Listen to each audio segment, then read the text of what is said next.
सरकार को पता था कि आतंकवादी आ रहे हैं, खुफिया जानकारी मिल गई, फिर भी भारत की वो उस समय की सरकार चुप रही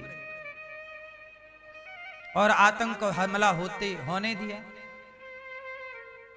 कहने का तात्पर्य से ये मूवी की बात है जो मूवी अभी आई है।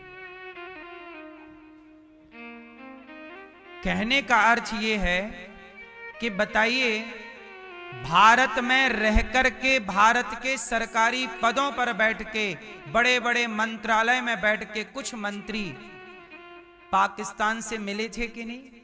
ये मूवी के द्वारा खुलासा हुआ। अब बताइए, ये भारत मां की छाती पे खंजर देना है कि नहीं? अब सोचिए, जिनको आप लोगों ने भारत की रक्षा के लिए नेता बनाया है, वही नेता यदि पाकिस्तान से मिल जाए तो ये भारत मां से गद्दारी है या नहीं? हाँ या ना? दुश्मन से खतरा नहीं होता मेरी मां, अपने गद्दारों से खतरा ज्यादा होता है। दुश्मन से तो सीधी लड़ाई है, पर आप कैसे पहचानोगे कि अपने बीच का ये गद्दार है? पृथ्वीराज मोहम्मद गौरी से कभी नहीं हारे। पृथ्वीराज हारे हैं तो अपने घर के गद्दारों से, जयचंद से हारे हैं।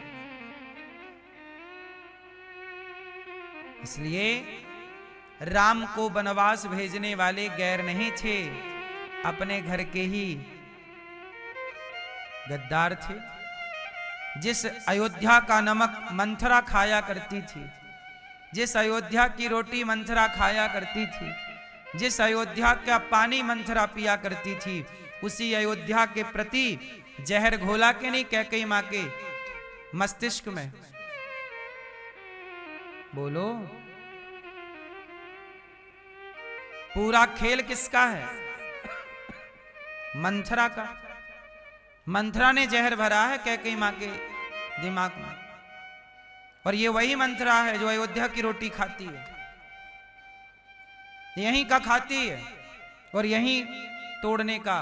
कहावत कहते ना सीधी, जिस पत्तल में खाते हैं उसी में छेद करते हैं। इसलिए जिस भारत मां में हो, उस भारत मां के लिए सदा ईमानदार रहना, यह भी संस्कार बच्चों को दीजिएगा।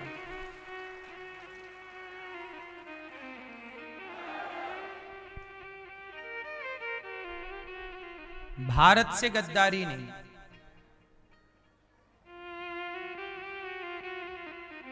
वतन से गद्दारी नहीं, माटी से गद्दारी नहीं। सही है? ईमानदार। इसलिए कहता हूं मेरी मां, 5-10 मिनट बच्चों को बिठाया करो, थोड़ा आप लोग ही मोटिवेट किया करो, समझाया करो।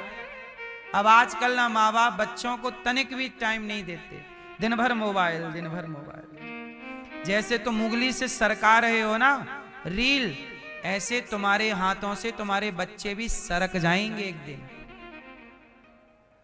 मत बोलना बाद में कि लो बच्चे हाथ से निकल गए।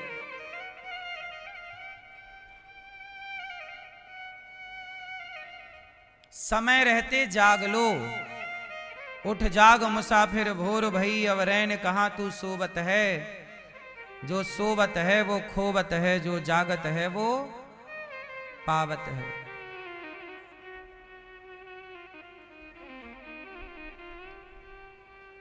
कल हम लोगों ने सुना परीक्षित जी को 7 दिन में मरने का शाप लगा।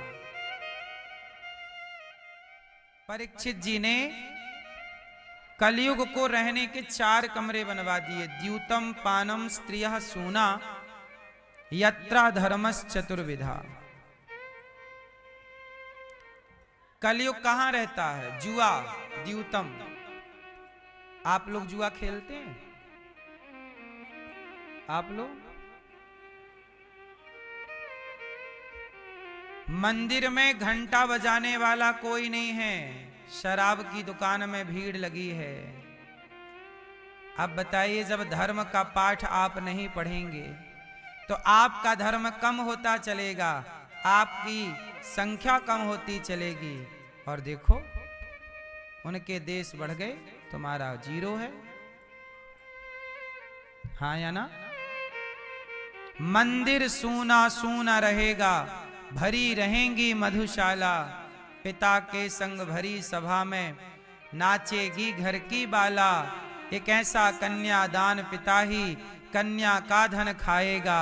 रामचंद्र कह गए सिया से, ऐसा कलयुग आएगा। मंदिर सूना, इसलिए समय निकाला करो और घंटा बजाने शाम की आरती में तो पहुंचा करो। सवेरे आपके अगल बगल कोई मंदिर है तो आप लोग जाया करो। एक तो आजकल के बूढ़े लोग भी बड़े आलसी हो गए हैं। चलो बच्चे तो बच्चे हैं, तुम एक्सपायरी डेट वाले घर पे क्या कर रहे हो? दिन भर घटिया तोड़ते हो घर पड़े पड़े। तुम तो निकलो मंदिर जाओ शाम को, तुम्हारी तो उम्र हो गई, बढ़िया कंबल रजाई ओढ़ो, जाओ मंदिर, घंटा का टाइम बजाओ, अपना बुढ़ापे में कीर्तन करो। बूढ़े लोग अपना कर्तव्य कर नहीं रहे हैं मेरी मां, सही सही। बूढ़े लोग लड़ा के चले गए भारत को, देश बांट के चले गए, अब लड़ते रहो। ये बूढ़ों का कोई काम था? अरे तोड़ के गए थे, जोड़ के जाते। तोड़ के गए तो आज तक भोग रहे हैं हम सब लोग। बांटे भी तो ऐसा बांटे कि कांटा बन गया।